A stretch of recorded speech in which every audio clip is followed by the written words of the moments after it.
ఈరోజు మీ వారు బెడిన్ అంటే పూర్తి సిక్ అయి ఉన్నారు. అలాంటప్పుడు నియోజకవర్గంలో మీరు ఎలా రాణిస్తారు? అందరు క్యాడర్ని అంతా ఎలా కలుపుకొని పోతారు?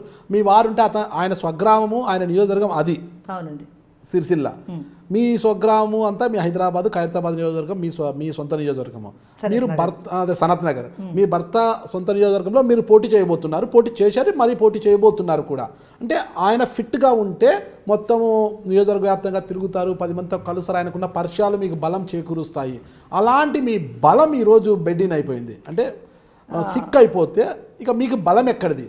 బలం ఎక్కడిది అన్నప్పుడు ఈరోజు ఆయన సిక్ అయిపోయి ఉన్నా, మోహన్ రెడ్డి గారు సిక్ అయి బెడ్ మీద ఉన్నా, నేను పార్టీ కార్యక్రమాలలో ఒక్కరోజు కూడా నేను వెనక్కి పోలేదు. సేమ్ టైంలో సిరిసిల్ల జిల్లా ఏర్పాటు కోసం, రాజన్న జిల్లా ఏర్పాటు కోసం కావచ్చు, లేదా అక్కడ సమస్యల పట్ల కావచ్చు, నేను ఎప్పుడు కూడా ప్రజలకు అక్కడ వాళ్లకు నేను దగ్గరగానే ఉన్నాను. అక్కడ ఉన్నటువంటి వాళ్ళు కావచ్చు, లేదా ఆ ఒక్క నియోజకవర్గమే కాదు, తనకు దగ్గర ఉన్నటువంటి స్నేహితులందరూ కూడా ఈరోజు కూడా ఇంకా నా మీద గౌరవం పెరిగింది, నాకు ఇంకా సహాయం చేయడానికి ఉన్నారు. సిరిసిల్ల నియోజకవర్గంలో అనేక మంది కూడా ఈ రోజుకు నేను వాళ్ళ దగ్గరికి వెళ్తాను, వాళ్ళు మా ఇంటికి వస్తారు. పోయిన ఎలక్షన్స్ అంటే ఏదో అయిపోయినాయి, కానీ ఈసారి మాత్రము మేమందరం ఇంకా అప్పుడంటే అన్న బాగున్నాడు కాబట్టి అన్న చూసుకుంటున్నానే ఒక ధైర్యము. కానీ ఇప్పుడు మాత్రం మేము కూడా మా ఇంట్లో ఎవరైతే నిలబడతారో ఆ విధంగా మేము మీకు అండగా నిలబడతాము, మేము పని చేస్తాము. మీరు ఏ నిమిషం కూడా అధైర్యపడొద్దు, మేమున్నామని చెప్పేటువంటి వాళ్ళు ఇంకా సంఖ్య పెరిగింది. ఆ సంఖ్య బలమే కొట్టాల మోహన్ రెడ్డి గారి మంచితనం. మీరేం చదువుకున్నారు మేడం? నేను స్కూల్ స్టడీ అండి. స్కూల్ స్టడీ అంతా ఏ మేడం? హైయర్ స్టడీస్ ఎందుకు చేయలేదు?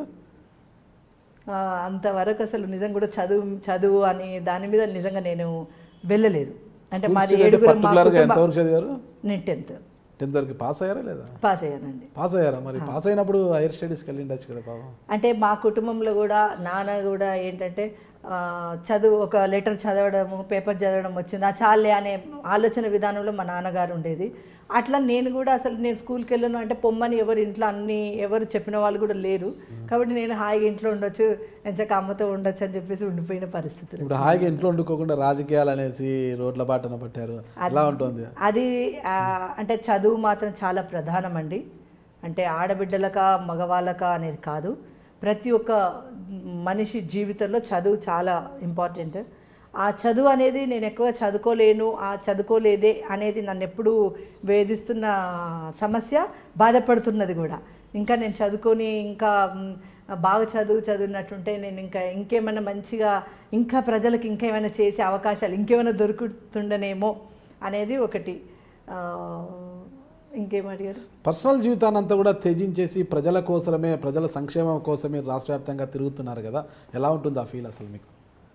అంటే చాలా అంటే ప్రజల కోసం అనేది చిన్నప్పటి నుంచి నాన్న నుంచి చూశాను, తర్వాత కొట్టాల మోహన్ రెడ్డి గారు హస్బెండ్ నుంచి చూసినాను.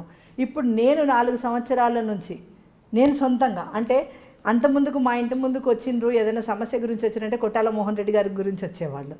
కానీ ఇప్పుడు ఆకుల విజయ్ గారి గురించి, ఆకుల విజయ్ ఏదైనా మాకు ఇప్పుడు ఒక అమ్మాయి ఉంది, ఒక సమస్య ఉంటుంది, ఒక పోలీస్ స్టేషన్కి వెళ్ళాలి, లేదా ఒక అబ్బాయి వెంటాడుతూ ఉన్నాడు, లేదా ఆ అబ్బాయితోని అసలు మాకు సంబంధం లేకుండా చేయాలి, లేదా భర్త వేధిస్తూ ఉన్నాడు, ఇలాంటి సమస్యలతోని చాలామంది ఇంటి దగ్గరికి వచ్చినప్పుడు వాళ్ళ సమస్య తీరేంత వరకు కూడా నేను పనిచేసి ఆ తృప్తి మాత్రం నాకు సాయంత్రం కాగానే ఇంటికి వెళ్ళి కొంచెం ప్రశాంతంగా ఆలోచిస్తున్న టైంలో ఓకే ఇవాళ నేను ఇదొక మంచి పని చేసిన అనే ఒక తృప్తి మాత్రం మిగులుతూ ఉంది. మళ్ళీ ఇంకా కూడా నేను ఇంకా పని చేయాలి, ఇంకా అసలు ఒక నిమిషం కూడా విరామం ఉండొద్దు అనే ఆలోచన మాత్రం నాకు, అంటే వాళ్ళ దగ్గర నుంచి వస్తున్నటువంటి ఒక ప్రోత్సాహం నాకు ప్రోత్సాహకరంగా ఉంటుంది.